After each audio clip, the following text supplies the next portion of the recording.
Request Helpline. In this video, we'll deal with the basic difference between pleural effusion and pneumothorax. The two terms may seem quite similar, but it is very different once you understand the basic idea about it.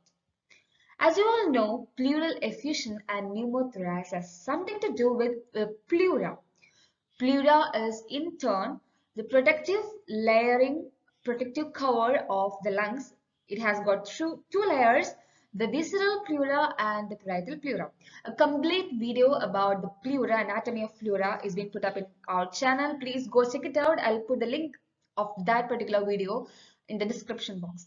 Let us see the basic difference between pleural effusion and pneumothorax. Pleural effusion, as the name suggests, is the excessive accumulation of the pleural fluid. As you can see in this figure, there are two layers of pleura, which is the visceral pleura, which covers it is the innermost layer that covers the lung, and we have got the parietal pleura here, and the space between the visceral pleura and the parietal pleura is called as the pleural cavity. The pleural cavity normally contains a fluid which is 5 to 10 ml, which is in fact very essential for the smooth movement of the lungs. That is, the lungs expands during respiration. So this particular amount of fluid helps in the easy movement and reduces the friction. But an excessive amount of pleural fluid is called as pleural effusion. The next question is, how does this excess accumulation of fluid occurs? It occurs due to the inflammation of pleura. So as you can see, the fluid collected here in the pleural cavity in the pleural effusion is in fact the inflammatory fluid. And this fluid further exerts a pressure towards the lung. As a result, the lung cannot expand properly during the respiration. Clinically, we can find it out in a very simple way. When we examine the affected lung with a stethoscope, we can hear a decreased breath sounds. When you compare it with the normal lung, here we get the normal breath sounds, while when we come to the affected lung, we get decreased breath sounds. On auscultation part, we can find these things. But coming to the percussion part, in the affected region of the lung, there will be a dullness because of this fluid accumulation. Let us see what is pneumothorax. Pneumothorax is the accumulation of air inside the pleural cavity. In the normal condition of the lung, it is absolutely not possible for air to be present in the pleural cavity. It's a pathological condition for air to be present. We saw in the previous slide, there can be an amount of 5 to 10 ml of serous fluid in the pleural cavity. This is necessary for the lung movements, reduce the friction, and so on.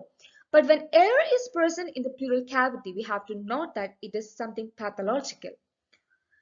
Now, these are of two types. One is spontaneous pneumothorax, another one is open pneumothorax. Let us see one by one. Let us start with spontaneous pneumothorax. As you all know, inside the lung, there are small sacs called as bullae, which in fact has a major role in exchange of gas between the atmospheric air and the body. This bullae spontaneously ruptures, and the air inside the bullae just go from within the lungs to the pleural cavity. So it is like from the lungs to the pleural cavity. Yeah, it goes from the lungs to the pleural cavity.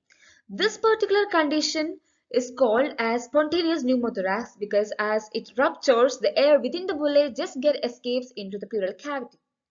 But of course, whatever the pressure within the pleural cavity just keeps on increasing, and in fact it gives a backward pressure to the lungs. The next one is open pneumothorax. As the name suggests, there must be an open wound for this particular condition to happen. When does an open wound happens? Obviously, there must be some kind of accidents or a stab wound where the entire chest wall is being pierced and the wound is deep. Here, the atmospheric air enters from outside to inside. During each inspiration, the atmospheric air enters from outside to inside and it just keeps on increasing. And as every time the patient inspires, the air is being sucked into the pleural cavity and it just expands.